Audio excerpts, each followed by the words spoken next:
I wanted to build a popping social circle.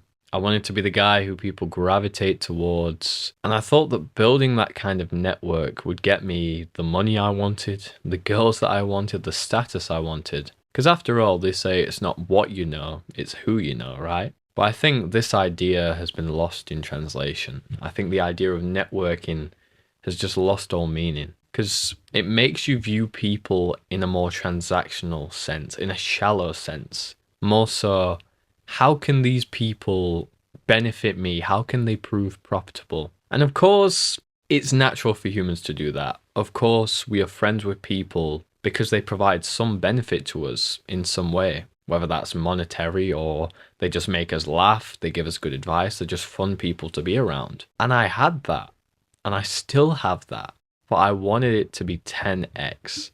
I wanted to become the kind of person who was a complete vibe shifter, to change the very atmosphere when I walked into a room, to be the guy, the host of the party, the king of the castle, whatever you want to call it. I wanted to be him. But I didn't acknowledge the cons of this kind of lifestyle, and I wasn't grateful for what I already had. Because I'm sure there's many people who've achieved that lifestyle and they would love nothing more to have the life that I have now or the life they used to have. Because in this kind of social circle building, trying to rub elbows with everyone, you have a lot of focus on breadth, more friends, more LinkedIn connections, but there's no focus on depth. Because it is better to have two homies than 100 acquaintances. Like, why distribute your attention far and wide if the crops aren't growing, if nothing's going to come of it, if it's just you say hello to someone because you hope that you can do business with them, instead of actually deeply connecting with people and getting to know them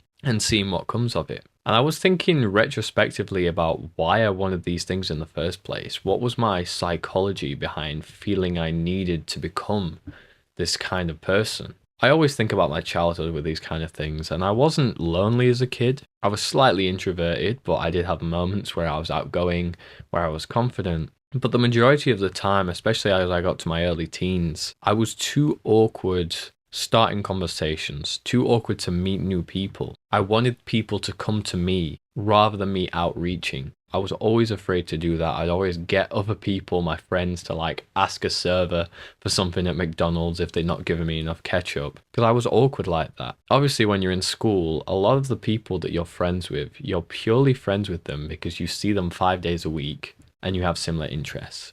And that is a kind of shaky foundation if you think about it. Hence why I don't talk to a lot of people I was friends with in school.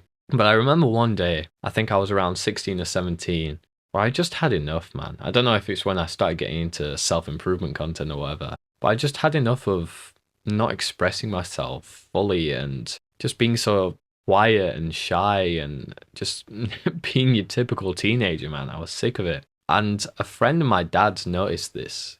When he came to our house one year for New Year's, I think around 2022, I was very quiet. I was not really wanting to speak to people, very awkward, giving one word responses. And it was around this point where I just wanted to switch things up.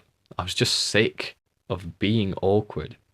So I just pushed myself out there, started interacting with people a couple of months later when it was my dad's 50th. This same friend of my dad's came and he was just so confused. He's like, "Where have you come from, man? Like, I just popped out of my shell," and he couldn't understand it. So I guess I always had the ability to branch out. I always had the ability to express my thoughts and be confident. But as I said, most people in my generation are socially awkward. So naturally, you just fear you've got to be the same way because monkey mentality, I guess, tribe, herb, whatever, herd mentality, I don't even know. But that's just the mindset I was in. And I'm impressed by how far I've come.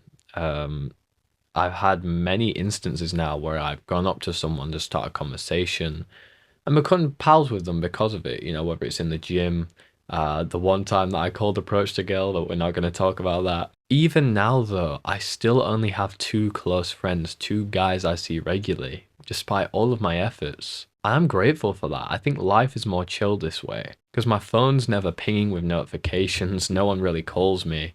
And you can use that as kind of sad. I can get FOMO from that. But to me, it's very peaceful. I'm not tied up in he said, she said, some random drama I don't care about where I'm having to pick sides, where the group chat's blowing up. Because my focus is too valuable for that kind of drama. The most stressful times in my life often came from Instagram DMs, man. As embarrassing as that sounds, that stuff will truly mess with your head and tear your heart out in an instant. Especially when messaging girls.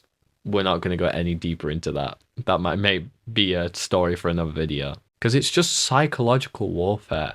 And I just refuse to partake in it. I refuse to subscribe to it. And I was talking to someone about the other day how every generation has this sort of rebel culture. You know, in the 60s, it was hippies. In the 70s, 80s, you had mods and rockers and whatever else. I think the rebel generation of our generation will be people who just they just want to live. They don't want to be involved in all this online crap. It can be difficult because one of the downsides of trying not to be like everyone else is the loneliness. You don't fit in anymore. And of course I get lonely, but again, 90% of that comes from looking at other people, comparing myself to other people. And why should I meet their standards? Because if I look at their life, to each his own, but it looks sad to me. This crap doesn't make sense, and yet we eat it like hot dinner.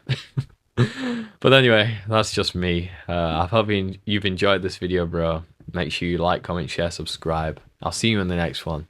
God bless, and as always, take care.